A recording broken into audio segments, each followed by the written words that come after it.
In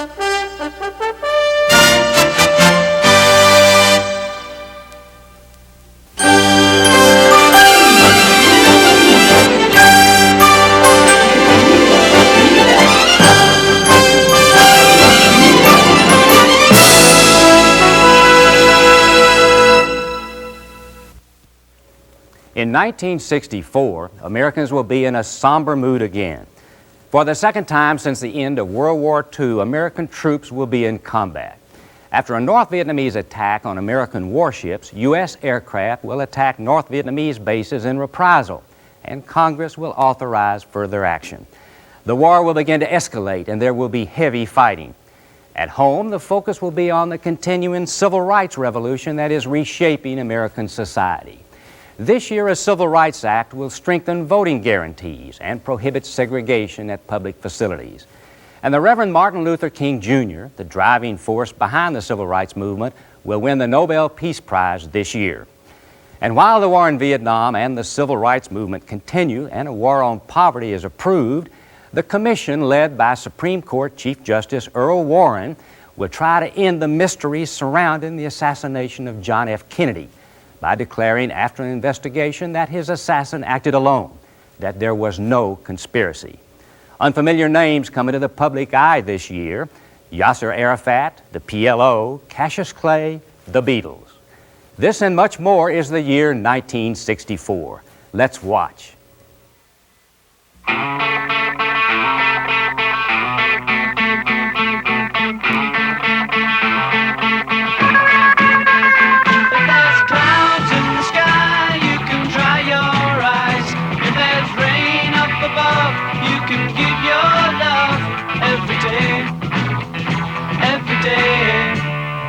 When you smile at me, I can see you're giving all the love that we share, and it's all I'm living for every day, every day. Every day is sunshine, and I'm so glad that you're mine.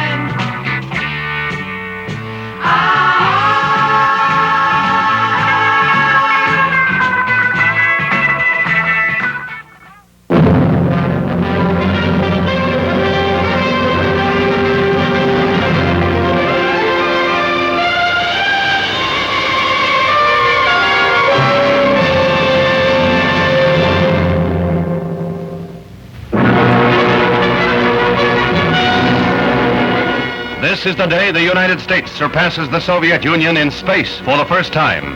The mighty Saturn, 16 stories high, is the heaviest spacecraft ever to be poised on a launching pad. The weight of rocket and payload is 562 tons, and the spacecraft itself will mean 20,000 pounds in orbit, 6,000 pounds heavier than the biggest Soviet payload. After a 2-day delay from original launch time, a new countdown has begun. The Saturn is the rocket that has been designed for a manned trip to the moon. Today's flight is to prove its capability of carrying aloft the Apollo moon capsule.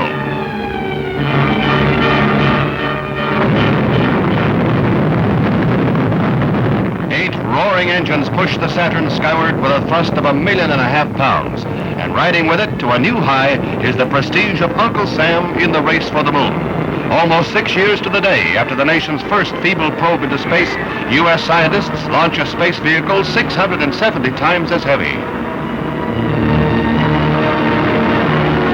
By television and telephone, the president keeps in constant touch with the blockhouse at Cape Kennedy, and he was the first to extend the nation's congratulations. The most critical moment of the shoot comes at the end of 2.5 minutes. The first stage engine shut down, and 6 engines on the upper stage ignite. For the first time, scientists are able to prove conclusively that liquid hydrogen can be used successfully. Hydrogen provides 1/3 more efficiency than conventional fuels. No sooner did the Saturn go into orbit than the men at Cape Kennedy turned to their next task. Within 3 months, a dummy Apollo moon capsule will be launched by the same booster.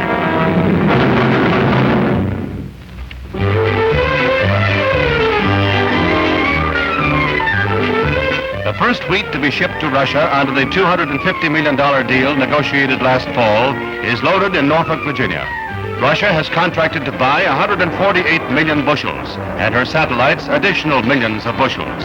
At present, the federal government owns some billion bushels of wheat, and this sale will not only improve balance of payments, officials say, but reduce storage costs. Capitalist wheat for communist dinner tables.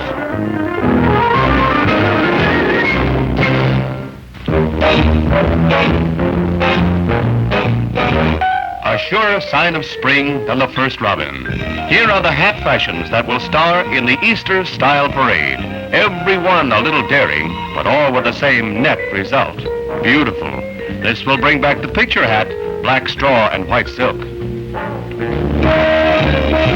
There's something to tickle everyone's fancy. A tulip cloche with feathery petals. This is the Bellini, one of the neatest tricks of the season. Designed for travel, it's a brimmed plaid that, presto changeo, becomes a head-hugging humdinger. These designers are brim full of ideas. And how will your garden grow this spring? They call it a roll-away beret, delicate embroidered flower chiffon. Daisies? Do tell. After due reflection, we've come to the conclusion that it's going to be a beautiful Easter.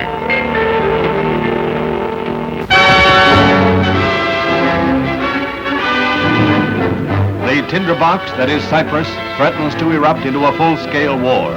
Greek students demonstrate against British and U.S. proposals that a force of NATO troops help maintain a truce on the island until differences between Greeks and Turks can be resolved. They demand that the United Nations take control, as requested by their president, Archbishop Makarios. The Western powers are leery of a UN force, for that would give the Russians a voice.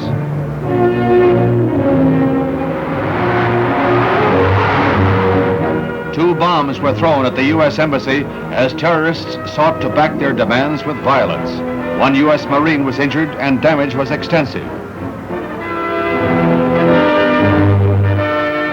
Other bombs were directed at British headquarters, while elsewhere scores of Cypriots were murdered by Greek and Turkish extremists. Since independence in 1960, there has been an uneasy peace. Now the island verges on full-scale war. The United States ordered the evacuation of 1,300 Americans from the island, as Britain, Turkey, Greece, and the U.S. sought some way to smother the flames of violence that might flare into international conflict.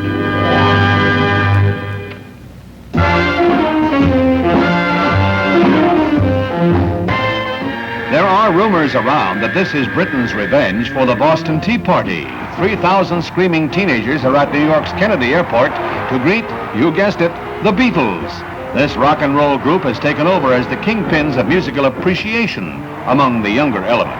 Some music critics call their harmony unmistakably diatonic. Others say it's pandiatomic. Parents say it's just plain pandemonium. Their first meeting with the American press brings forth an interview laced with quips and humor. You'd laugh, too, with a gross of $17 million last year. New York City cops are hard-pressed protecting the Beatles at their hotel. On every side, there is hero worship that recalls the heydays of Elvis Presley and Frank Sinatra. With one Beatle bedded with a sore throat, 3 of the quartet take an airing in Central Park. There was absolutely no truth to the rumor that the zoo's laughing hyena was driven underground.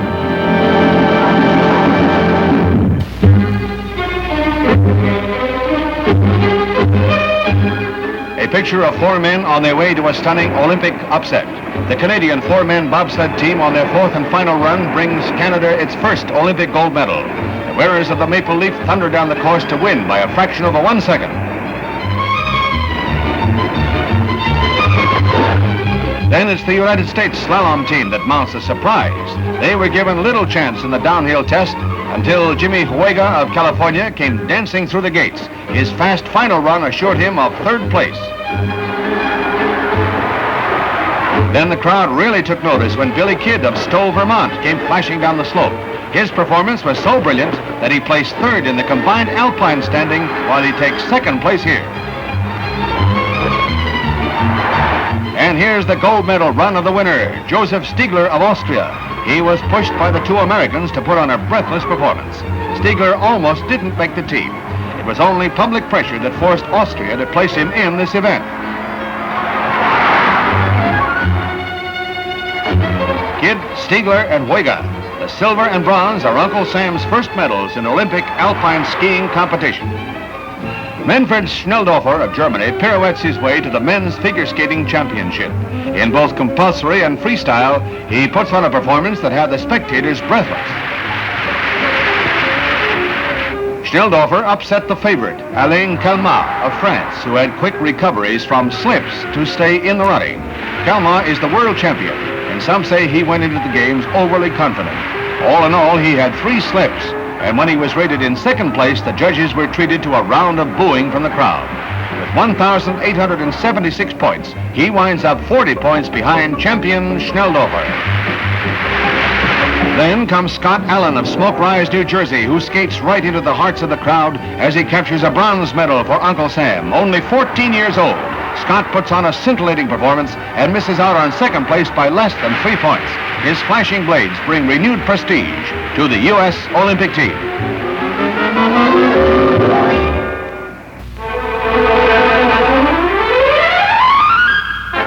Hollywood's big night. For the 36th time, the world's amusement capital recognizes the year's top artists and achievements with the bestowal of the coveted Oscars. Gregory Peck names the Best Actress.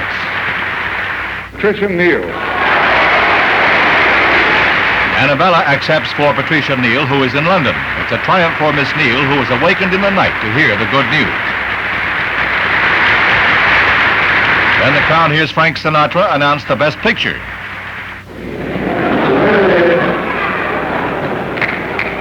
Tom Jones, Tony Richardson. David Pickars accepts for Tony Richardson, who is also in England. A dramatic moment, Anne Bancroft names the Best Actor of the Year. The winner is Sidney Poitier.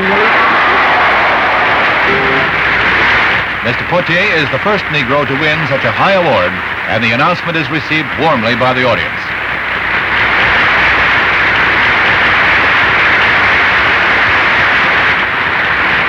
The winner is choked with emotion. It is a long journey to this moment. I am naturally indebted to countless numbers of people. For all of them, all I can say is a very special thank you.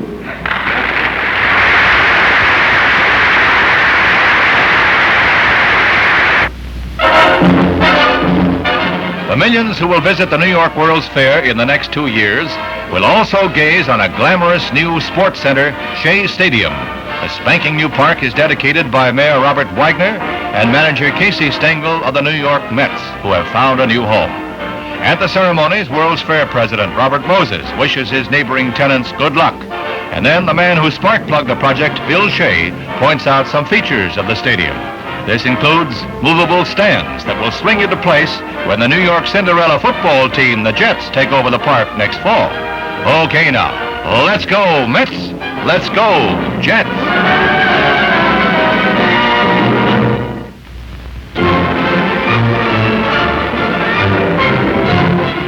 Racing on wheels in Europe doesn't come in cycles. It's going on all the time in countries where the bicycle is king. This test has 125 pedal pushers competing over a 150-mile course. It's tough on both men and machines, but sometimes it seems the men stand up better than the machines. The winner is a German, Ludwig Altig, who proves that he really has a peddler's license. Down south, South Europe that is, a couple of dozen motorcyclists tackle one of the toughest competitive courses ever built. It's the International Race of Barcelona, and from here it looks more dangerous than a bullfight.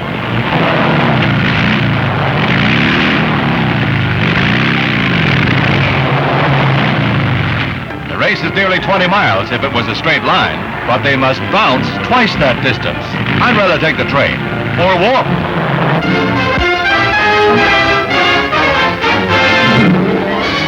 Addressing the U.S. Chamber of Commerce in Washington, President Johnson optimistically predicts that business profits will be up several billions to 30 billion this year. Then some cogent remarks on several current events. And I said only to Secretary McNamara last night at dinner please get some of your top colonels and generals out talking to these other countries about things that they can buy in the way of equipment from us so we can get some of their money back over here.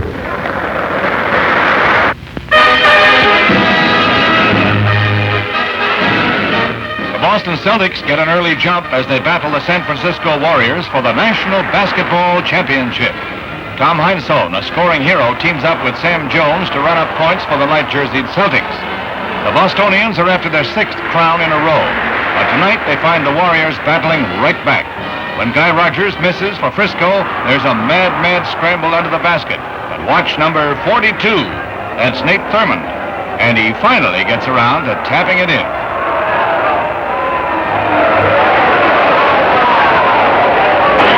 Wilt Chamberlain, number 13, is the leading scorer for the Warriors with 30 points, made like this.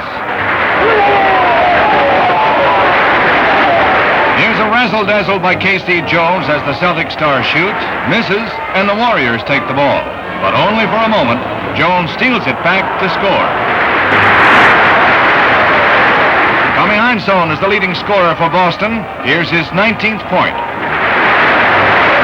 Time is running out on the scoreboard and on the court as the Celtics near their 6th consecutive NBA title. As the seconds tick off, Heinsohn misses the basket, but Bill Russell is right back in the play, and the Bostonians wind up on top, 105-99.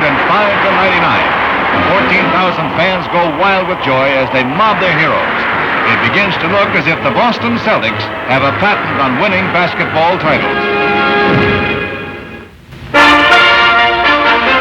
It's the Maple Leaf forever and ever and ever. For the 3rd straight year, the Toronto Maple Leafs skate to the Stanley Cup title with the help of goalie Johnny Bauer, who makes many spectacular saves against Detroit. The Maple Leafs, in dark jerseys, score once in the first period, then turn on the heat in the third. This makes it 2-0 Toronto. Goalie Bauer comes up with 33 saves for Toronto, and his spectacular playing helps them win the Cup 4 games to 3. The Leafs score a third goal. And here they are on the way to the 4th and final score to make it 4-0. They reign as undisputed kings of the ice, taking home the Stanley Cup for the 10th time. So, as we said before, it's the Maple Leafs forever.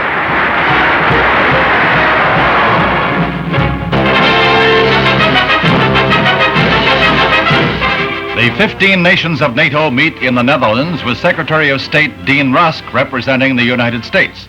This spring session of the Atlantic Alliance faces some knotty problems, including the trouble on Cyprus between 2 member nations, Greece and Turkey.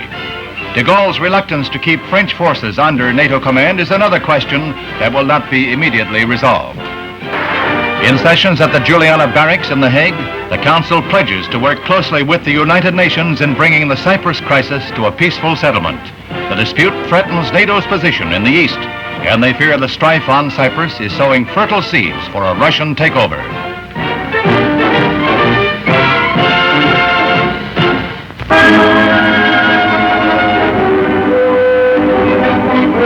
Here is the super plane that is going to help aviation zoom into its supersonic future. This is the B-70, a 2,000-mile-an-hour bomber that is expected to speed the production of a new supersonic airliner.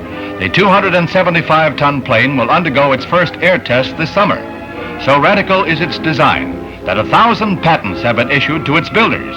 A 6-foot man can walk through its jet scoops, and at 70,000 feet, it will have a range of 6,000 miles. 6 engines, each with a thrust of 30,000 pounds, make it the most advanced aircraft ever built. Think of it, around the world in half a day.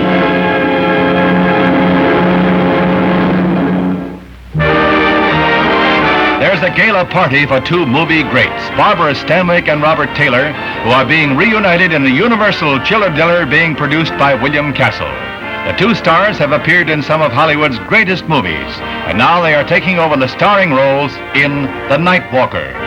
Producer Castle has passed the word to Universal President Milton Rackmill that he is sure he has a winner. Rochelle Hudson, who will also appear in The Night Walkers, has the best wishes of Gloria Swanson and Cesar Romero. A pair of aces that make a full movie house. Major Alexander P. de Seversky, one of aviation's most far-sighted pioneers, unveils his latest brainchild. This strange device is a model of his ionocraft, a flying platform which he says could be put into operation 60 miles above the Earth. It draws its propulsion energy from the sun or light sent from the Earth. The top of the platform is energized and power is drawn from the bottom. The smoke shows how the platform, with no moving parts, creates its own lift. The Major says one platform above New York, another above Los Angeles, would permit direct television communication. It could intercept intercontinental missiles. The inventor says the ionocraft would throw a curtain of safety around the U.S.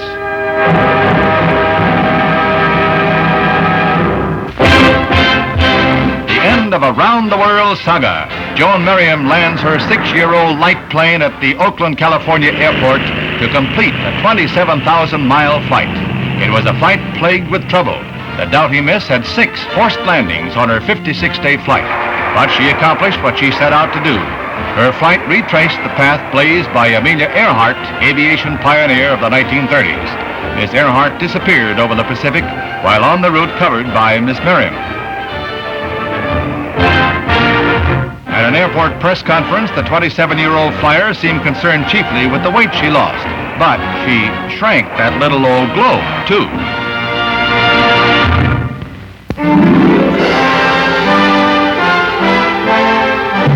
Congress passes the most sweeping civil rights bill ever to be written into the law, and thus reaffirms the conception of equality for all men that began with Lincoln and the Civil War 100 years ago. The Negro won his freedom then. He wins his dignity now.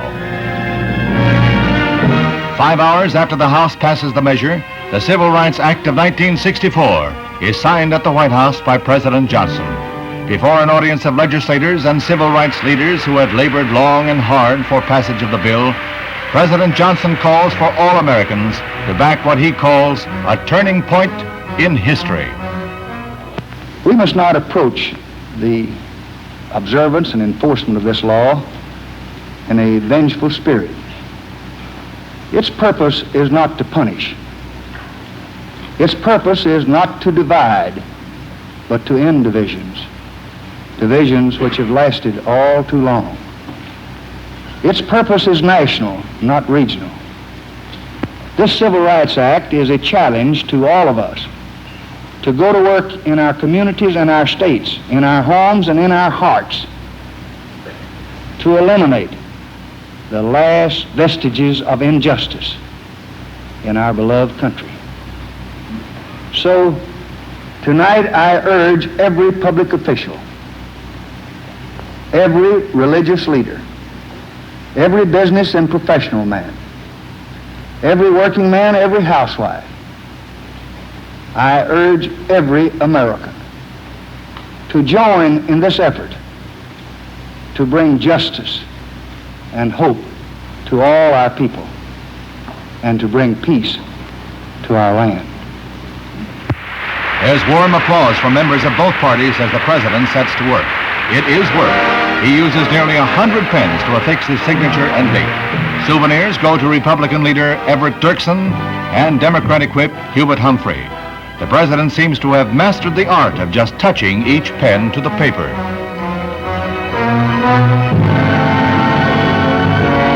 Integration leader Martin Luther King receives his pen, a gift he said he would cherish. The Department of Justice will enforce the law if necessary, and G-Man Chief J. Edgar Hoover is present. Another group of pens is reserved for the Kennedys, and the Attorney General is entrusted with a half dozen.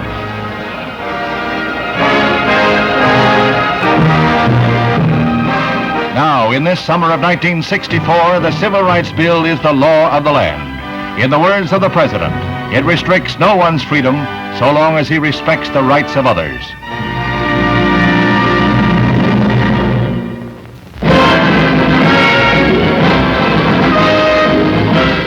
It's an all-Australian finale at Wimbledon in the men's singles. Roy Emerson has sought the title for 9 years, and now, in the far court, he serves to countryman Fred Stoll and picks up a point on his road to the title. It's a slam-bang match with both men fighting for every tally. In the fourth set, Emerson bears down. He picks up another game as Stoll nets the ball. Leading 2 sets to 1, Emerson goes out at the match point. and gets it to win the only major title that eluded him until today.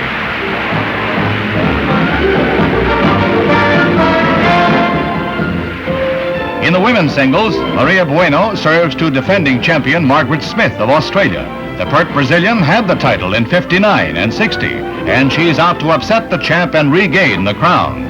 She edges ahead in the final set and comes up to match point. Miss Smith serves, and Maria really turns on the steam in a magnificent burst of beautiful tennis. It's the climax of a comeback that has the crowd on edge.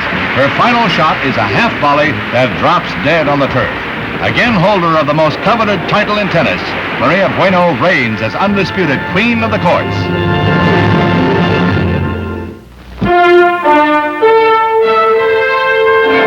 This was a bright year on the sports front, with the Olympic Games the highlight of 1964. Uncle Sam did himself proud in the international games, and one of his outstanding heroes was an 18-year-old swimmer, Don Schollander. At the National Gymnasium, the Tokyo audience thrills to young Don's performance in the 100-meter freestyle as he sets a new Olympic record. Swimming in lane 5, Schollander goes the distance in 53 4/10 seconds.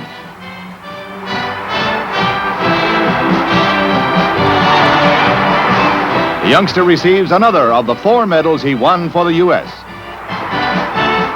Then the action moves to the stadium for the track events.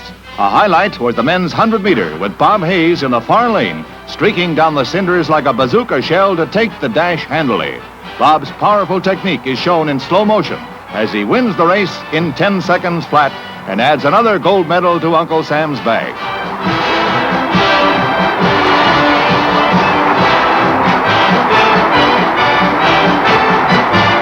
Then came the farewells for another 4 years. It's sayonara until Mexico City in 1968.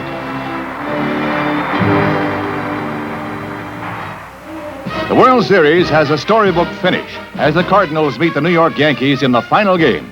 In the 4th inning, Tim McCarver bounces to a force at second, but the throw to first is wild, and the first card run is across as Ken Boyer scores. Mel Stottlemyre pitching to Dale Maxwell, and the Cards pull a double steal that sends McCarver streaking home. When Maxwell singles home the 3rd run, the Cards go ahead in this 4th inning, and there they stay until they are crowned world champs in the 9th. The Yanks score in the 6th, but Ken Boyer, Cardinal hero of an earlier game with a bases-loaded homer, comes up with another homer to make it 7-3. Despite 2 more Yankee homers later in the game, St. Louis hangs on to win their first World Series since 1946. The 30th annual Masters golf tourney was typical of some superb golf played during the year. Jack Nicklaus comes down to the final hole with low score for the day and winds up with a 282, 6 under par as he misses this birdie 3. But Jack's arch rival is blazing down the course behind him. Arnold Palmer has been raising Kane with his putter, and Arnie's Army hangs on to this very last putt. This is a 20-foot birdie that gives Palmer a grand total that is 12 strokes under par. On the pro circuit during 1964, Palmer and Nicklaus were the top money winners, and it was a victory in the Masters that pulled Palmer out of a 6-month slump. The traditional Masters jacket is the robe of a new king.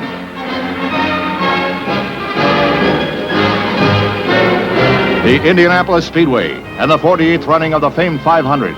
33 cars start in the Classic with tragedy behind the wheel from the start. As they come into the straightaway on the 2nd lap, Dave McDonald loses control of his juggernaut and spins into the wall. It starts a chain reaction as others pile up. 7 cars are involved. Blinded by smoke and flames, Eddie Sachs smashes into McDonald and is killed. McDonald dies later in the hospital.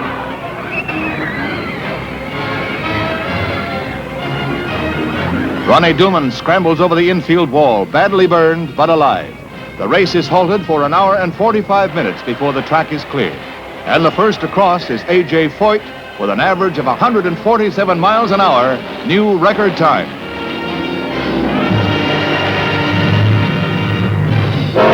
While Foyt is the speed demon among humans, in the equine world, it's Kelso all the way. The 7-year-old Wonder Horse is named Horse of the Year for the 5th time, a well-earned honor. He proved his worth without a doubt in the Washington International. He wound up the year with a new American record for the 1.5 miles as he outran Gunbow to the wire. Rated as one of the greatest horses of all time, Kelso was retired with record earnings of more than $1,800,000. The United States yacht Constellation was a bright star in the America's Cup races as she took the measure of the British challenger Sovereign with 4 straight victories. In all heats, the Constellation easily outsailed her rival to administer the worst drubbing ever given a challenger. Looking back on 1964, we must look back at the Winter Games at Innsbruck with events like bobsledding and the thrill-packed slaloms and jumps. The United States athletes didn't do as well at Innsbruck as they did in Tokyo, but there was one rare moment in the sun when a young apprentice barber from New Jersey took the measure of highly favored speed skaters. He is Terry McDermott, and with an incredible burst of speed, he smashes the Olympic record as he noses out the world record holder, Eugenie Grishin of Russia.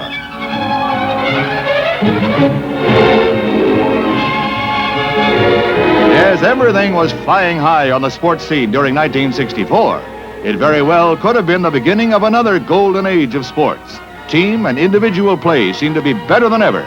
When the future looks at this year's record book, there will be page after page of brilliant performances.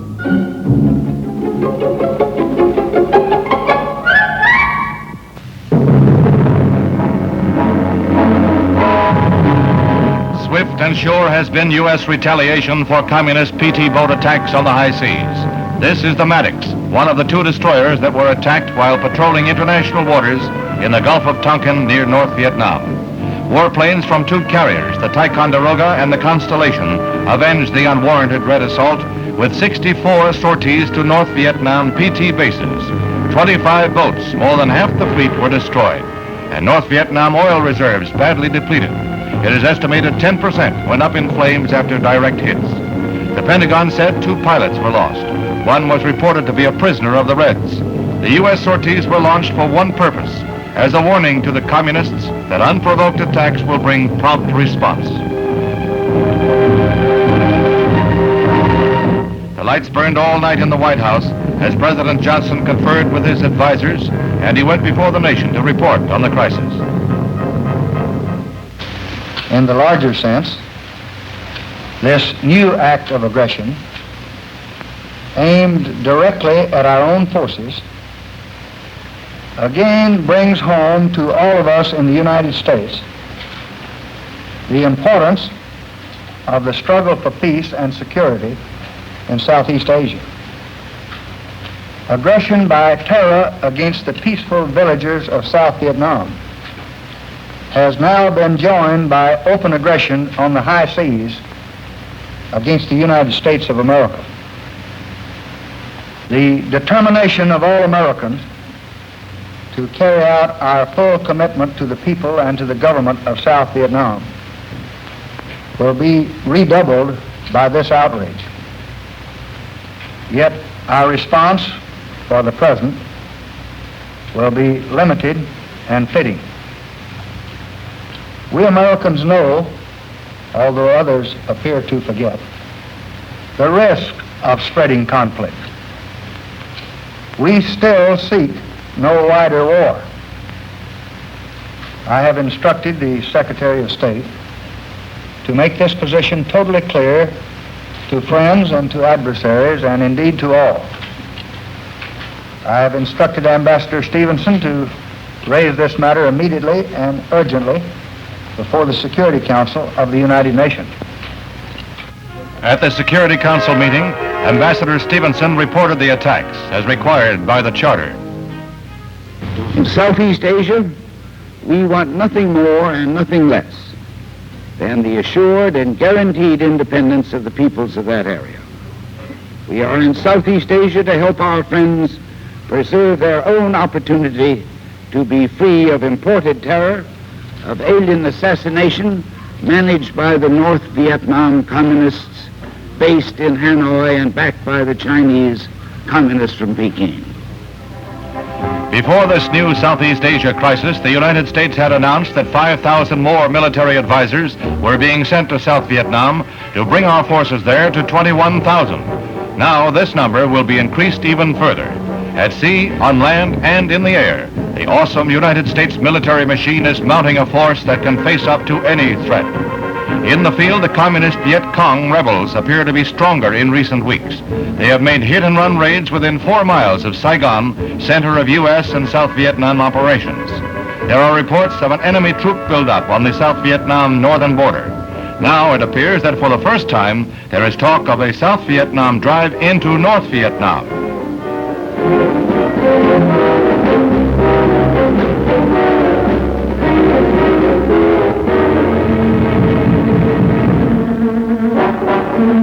Reinforcements are being moved into strategic locations as part of a new strategy in this frustrating war. This is not to force a showdown with the Reds, but to emphasize the U.S. wish to contain the war.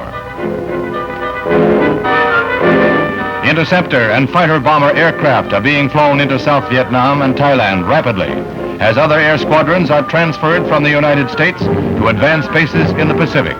As always, political differences faded in the United States, and leaders of both parties united behind the president to grant him all powers necessary to carry out our commitments to defend world peace.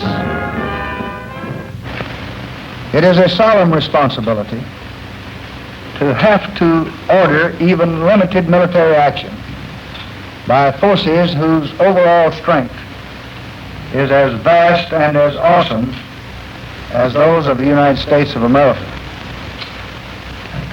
But it is my considered conviction, shared throughout your government, that firmness in the right is indispensable today for peace. That firmness will always be measured. Its mission is peace.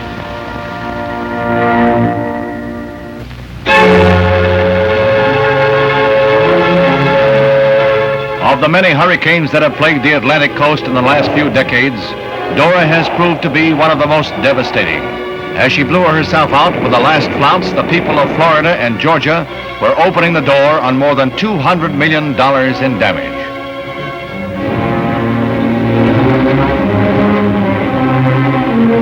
Most of the devastation was across the northern neck of Florida and the Georgia border. Beach areas suffered from erosion, and this is the scene that confronted the presidential jet as Mr. Johnson flew south to make a personal survey.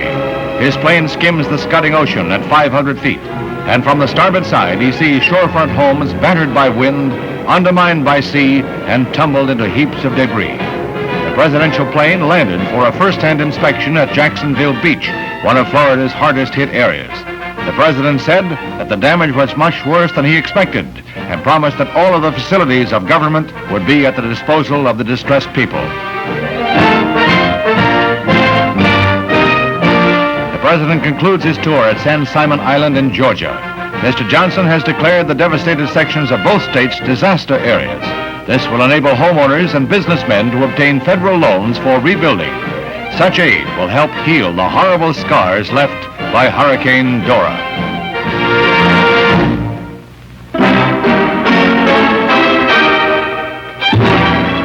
In the same Atlantic City Hall where the Democrats chose their presidential candidates, there's another hot contest being waged, the Miss America pageant. There are lots of eyes on Miss Arizona. She's the ultimate winner. Miss Arkansas is another favorite with the crowd among the 5 finalists. She's destined to place second. After being judged in evening gowns, they are presented in seaside attire, and Miss Arizona still looks good to the judges and to us. Meanwhile, Miss West Virginia is rounding those last curves to capture 3rd place. Then the highly dramatic moment for the 5 finalists and for the spectators as the curtain opens on the quintet of hopefuls.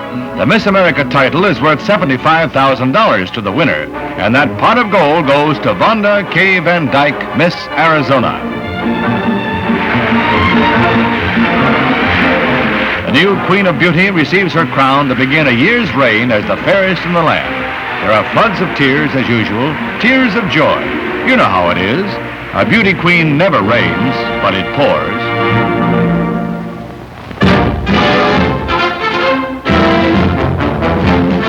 The New Hampshire town of Salem goes down in history as the scene of the first legalized sweepstakes in the U.S., as 11 horses get away in the race that decides the winners. Nearly 2 million sweeps tickets were sold, and there are 6 hopeful holders on each entry. The winner is worth $100,000 for each lucky ticket, $50,000 second, and $25,000 for third. The race is incidental to the sweeps excitement that has raised $2.5 million for New Hampshire's educational system.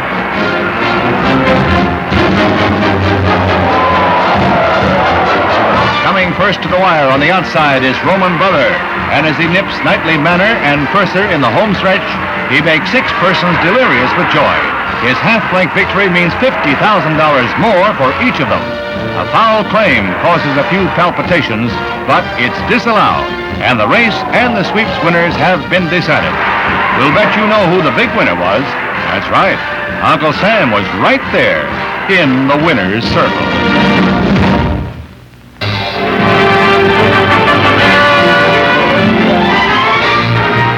The voice of the people was heard in the land. 68 million citizens of the United States go to the polls to exercise their cherished franchise, and an overwhelming mandate is handed to Lyndon Baines Johnson, who becomes 36th President of the United States. The man who was thrust into office through the hand of tragedy captures an overwhelming percentage of the popular vote, more than 61%, a plurality over Barry Morris Goldwater of nearly 16 million ballots. It is an historical, sweeping victory, approached only by that of Franklin Roosevelt in 1936. It is an election that crosses party lines, sees 5 states in the solid South defect to the GOP, and has political scientists wondering. It's the president's hometown, and they're proud of it. Many townsfolk are on hand when the polls open, waiting for Mr. Johnson, and he arrives 8 minutes later to cast his vote. Accompanied by the First Lady, the President seems confident of becoming the first Southerner ever to be elected to this highest office. The way he voted would hardly be a top-level secret, but it probably helped swing his home state of Texas into the victory column. Now it's back to the ranch to await the returns.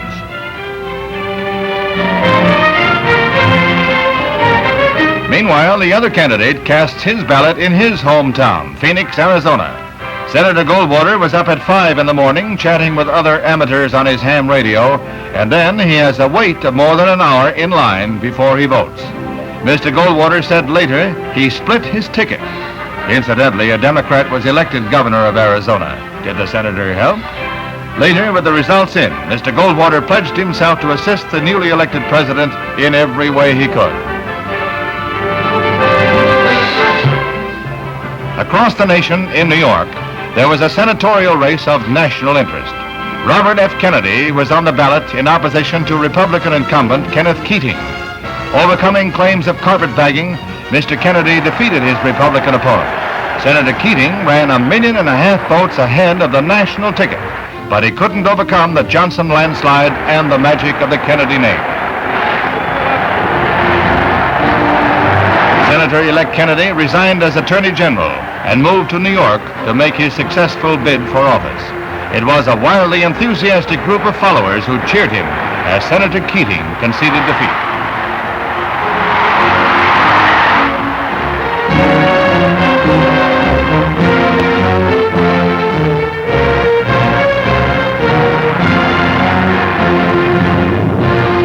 It was another sweep for the Kennedys in Massachusetts. Although confined to the hospital since a plane crash earlier in the year, Senator Edward M. Kennedy ran up a victory of landslide proportions to join his brother Robert on the floor of the Senate.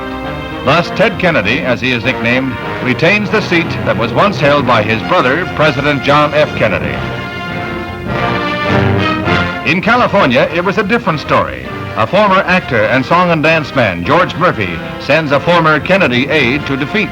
Pierre Salinger resigned as White House press secretary to run for senator.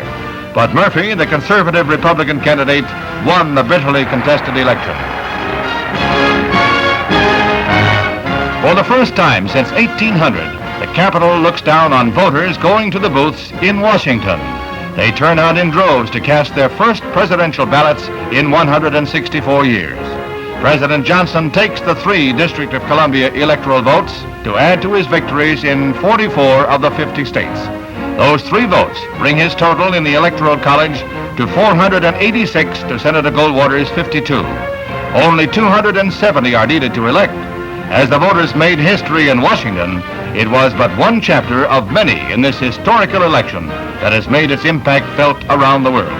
It was the ultimate picture of a great democracy at work, a people choosing the man who would guide their destinies in a troubled world for the next 4 critical years.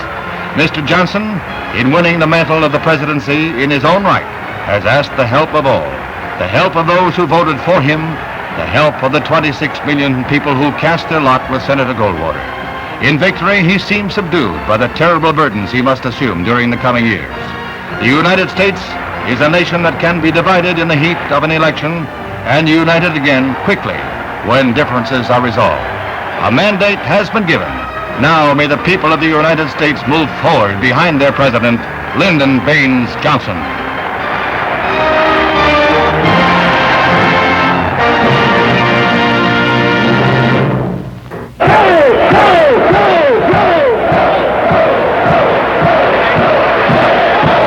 Princeton's unbeaten 11 takes on Harvard at the Tiger home grounds, and they start things bouncing as Bill Berkeley quick kicks on a 3rd down. The ball keeps rolling towards the line, and Harvard's Jerry Mischling toes it over as he tries to protect it. Princeton's Paul Savage falls on it for a Princeton touchdown. The underdog Crimson 11 stalls the Tiger ground game, and they call on Charlie Gogolak, who boots his first of 3 field goals. Princeton has not been scored upon in 3 straight games. And when the second half gets underway, it's Gogolak again with his soccer kick that puts Princeton in front 13-0. The Princeton booter is a Hungarian, and his sidewinder technique may not be orthodox, but it is effective. Charlie kicks his 3rd field goal with 10 seconds to play, and Princeton takes the measure of John Harvard 16-0.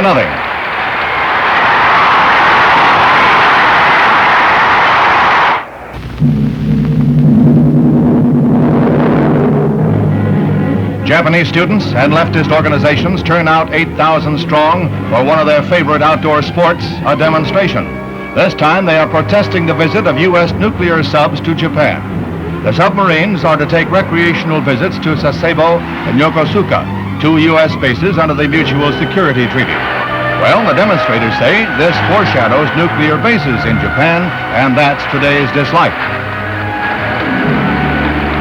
It is not long before the crowd and the police are mixing it up as the demonstrators attempt to penetrate the grounds of the naval bases. For 10 minutes, it's a club-swinging, fist-flying melee.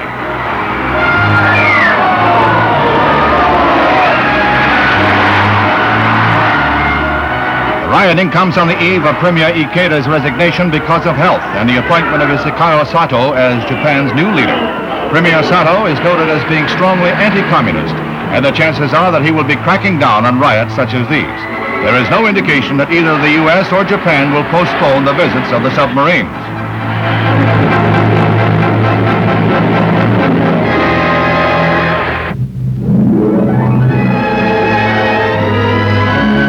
Fog-shrouded Berlin is a bright place today, as the Wall of Shame is opened for visits from both the West and the East. Thousands wait at the barrier in Berlin for the gates to be thrown open so that they may cross to communist Germany and reunions with their loved ones. These Westerners are given 1-day passes by the Reds during a 2-week period of the border opening. In 4 days, more than 120,000 had been issued credentials to visit close relatives, the heaviest traffic since the communists cut Berlin in 2 in August 1961.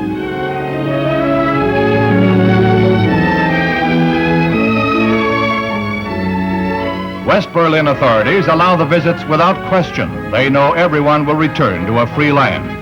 With East Berlin officials, it's another story. The first of the red-ruled visitors arrive at the western sector of Germany, and one thing is immediately apparent. The communists would issue passes only to men over 65 and women over 60. Young people, the productive ones, are refused permission to cross. It is people who make history, and the scenes of reunion weave a human document. Many relatives are reunited for the first time since the wall went up. Many see grandchildren for the first time.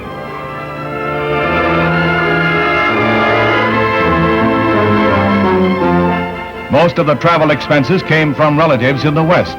Pensioners in East Germany are reported to be on a bare subsistence level.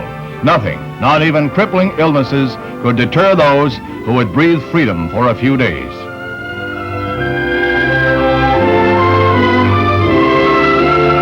The communists are allowing East German residents to visit for 4 weeks. There is little doubt that they are hoping that many of the old and ill will remain in the West. There is little place in the communist economy for the unproductive. The West Germans, however, say any who wish to stay in the West will be welcome.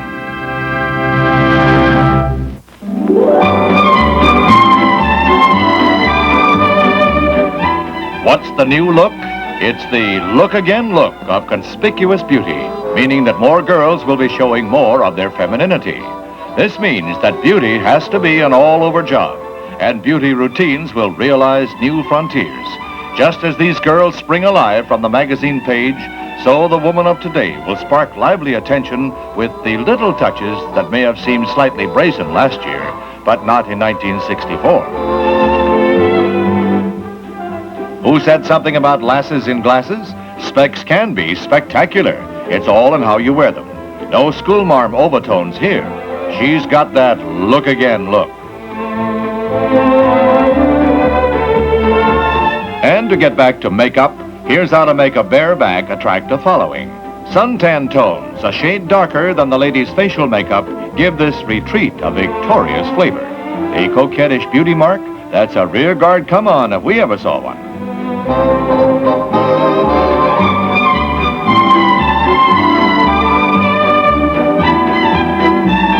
He'll be putty in your soft, caressing hands if you give them the same loving attention you do your face. But in case you hadn't noticed, there's a new down-plunging look in necklines, which means whole new worlds for the beauty industry to conquer. Requirements: first, the right figure with some help from the experts, then the right gown to highlight the glowing all-over loveliness.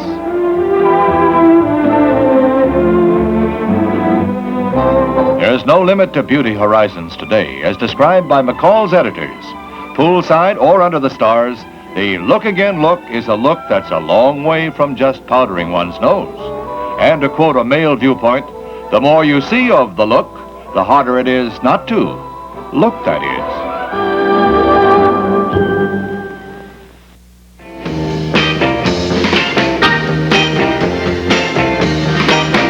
If you love me or not, I want you to know that I like what you got. And if you should know things are gonna get hot, my baby, and so I wish you'd stick around. If you stay, I hope that you will. And if there comes a day when you've had your fill, I'll just go away, remembering still, I wish you'd stick around. I found a girl once who said she'd be mine. Fun every night in my life was divine. So some guy came by who had more than me, so she changed her mind and I had to be all alone once again, just looking for one. You happened to then, along came the song. Tell me when, honey, when will my longing be done? I wish you'd stick around.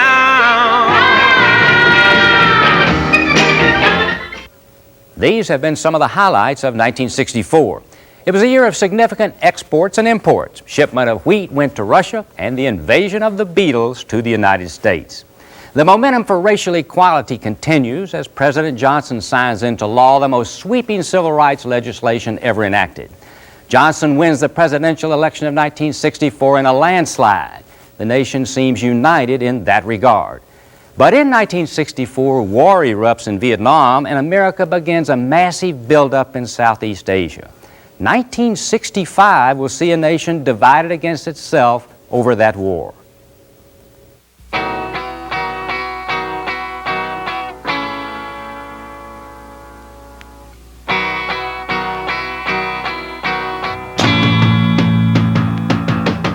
Once I had a dream that made me sad. How so many people can be bad. Everybody wants all they can grab. No one's ever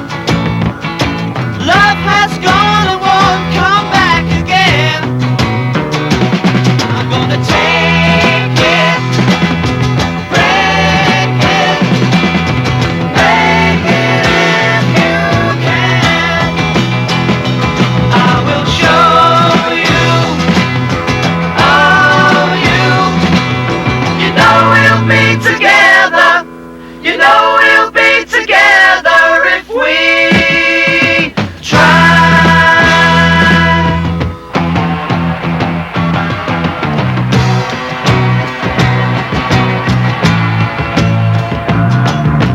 Someone came and took your love away.